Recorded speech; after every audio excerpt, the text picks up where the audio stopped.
tuning on my channel on a regular basis. There are certain times they comment in a favorable manner. There's certain times they won't, and that's fine. But this is why I want to paint a picture right here, and I want to see what Jonathan has to say about this. Jonathan, you know the crazy part is?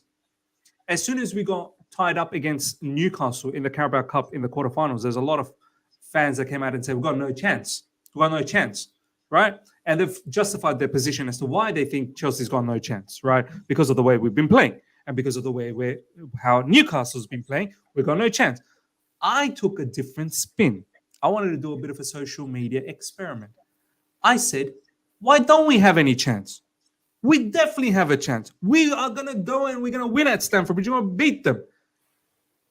And people still got angry with me. So people are getting angry at others for saying we don't have a chance. But then the same people are also getting angry at people that are saying we do have a chance. So what is it, mate? Do we have a chance or we don't have a chance? Because one or the other. I don't understand sometimes in this fan base. And the reason why I did this social experiment, because I wanted to put out there and show to people that listen to what I'm saying and how ridiculous it sounds. Listen to what I'm saying. When I'm saying that Chelsea should go out there away from home to Spurs and win because we're Chelsea. Just listen to how ridiculous I sound because of our form, right? Because of our form. But if I don't say that, if I say I'm scared, we're probably going to lose, then I'm negative. You see what I'm trying to say, Jonathan? You can't win. And that's the thing. Can't win. There's so much infighting. I mean, just to point back to the most recent game against Arsenal, where I'm sitting in the stadium, to my left, to my right, there's moans, there's groans. And as I say, as soon as it went 2-1, you could feel the collective tension. And when they did end up getting the equaliser, it was almost like expected, depleted, depressed. And then it was like, well, can we hang on to this? Because if we lose, this is going to be an absolute killer. But half an hour earlier, when Mudryk scored, we were like, wow, we're winning. We can get something here. So you can't win.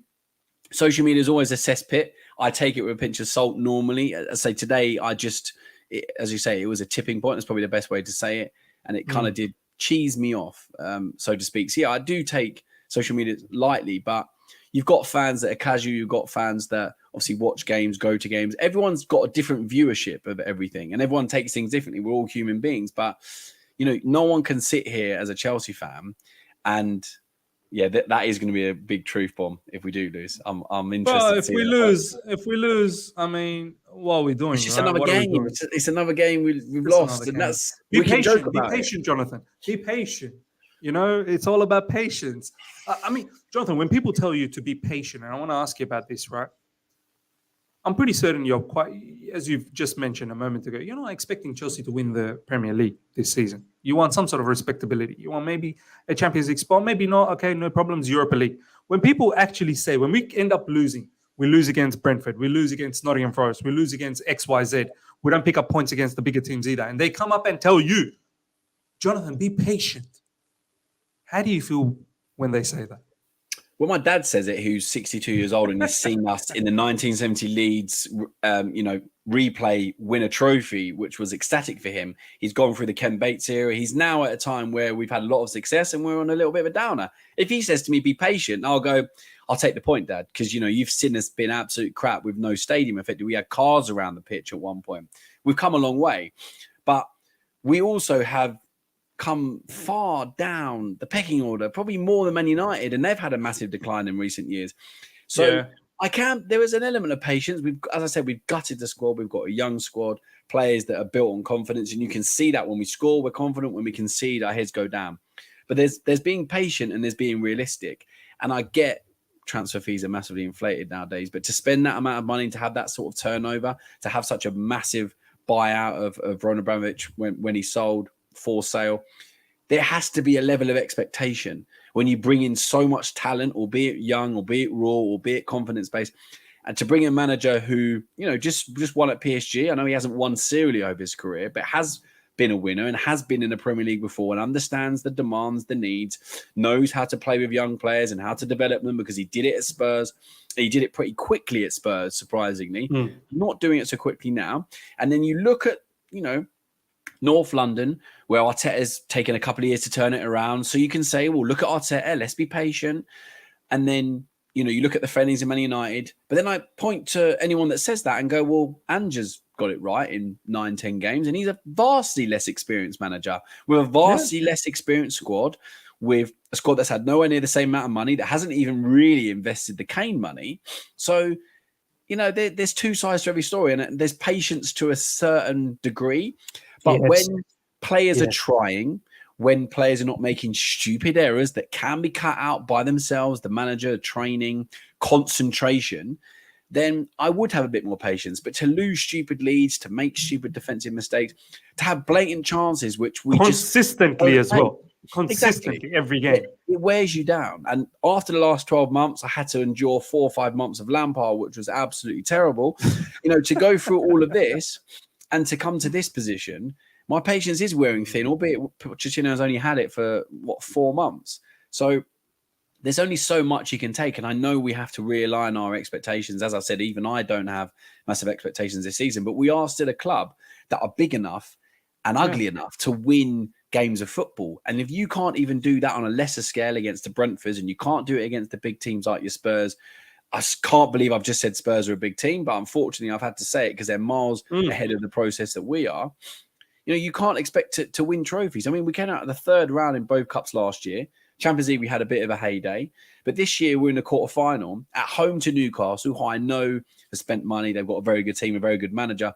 But that manager, again, you look at him, well, he's bolted a team with, a few sprinkles of good signings and experience. But he's molded a team that has a way of playing that you take one piece out, you put another piece in, and they go, well, I know what to do because we work on the training pitch. And you've got 22, 23 players at Chelsea who don't really know a system of play. We tried to implement it. We changed it. And the players come on the pitch and they don't really know what to do. We play with a false nine. We don't. So I look at all these teams and you go back to the root issue. Chelsea don't have a way of playing. The big teams in our league, even Arsenal this season, have changed their way of playing. They're a lot more solid defensively. They don't make as many chances, don't score as many goals, but they're a lot harder to beat. And I know they've had a couple of bad results, but they've changed their way a little bit, just like Pep does. You know, Arteta's, you've got to evolve. You've got to always evolve. Yeah, exactly. So all these teams above us, even Brentford, have got a way of playing. Nottingham Forest got a sort of a way of playing. Burnley sort of have a way of playing, albeit they're doing very well. But all these teams that we've played all have a pretty good style of playing, and most teams can have two sets of players that slot in. And as I say, Newcastle are a perfect example of that at Old Trafford. You know, when you take one out and put one in, and one of our players that we sold for FFP, Hall, looks fantastic. And you think, well, why don't we keep him? He looks like he knows what he's doing. And you've got players for us sort of scared to make mistakes. You've got some of the memes that I've heard about Mudryk is ridiculous. You know, players that can't, stay injury free. So all of this, we go into all of these issues, and it just there doesn't seem to be any patterns of play when it comes to us with the ball. Like there doesn't seem to be any sequence of passes, triangles or in a square or diagonal balls or overloading one side. Like doesn't seem it all kind of seems a bit chaotic when the match starts. A lot of people pressing, trying to win the ball. It all is that how you feel as well? Like when you watch Chelsea, especially. And I know, once again, I'm referring to Blackburn, and there's been plenty other examples, but we'll take Blackburn as an example. Bro, for me, that looked very chaotic to me. It was a bit of a basketball game at one stage. As I said, if Blackburn had a little bit more quality, they probably could have scored some goals, but they don't have the quality. But I found that quite embarrassing how open it was from both ends. They could go for an attack, we can go for an attack. And when we do go for an attack, even the goals that we scored, it was off their mistake. The first one that Raheem Sterling scored, it was they were trying to play out from the back, and we stole the ball. Do you know what I mean? And the first goal, the second one was a corner, which just bobbled around. The corner, but he should nutmegged many. So it wasn't like as if we opened and we showcased an amazing, level of passing to open them up. So after 10 games and the preseason, don't forget the preseason that we had and the 10 games that we've had so far, plus the Carabao Cup games, you'd think there would be a certain distinct way of us playing under Pochettino, and I don't see that. No, there isn't. And I even point to the Wimbledon game where we got a penalty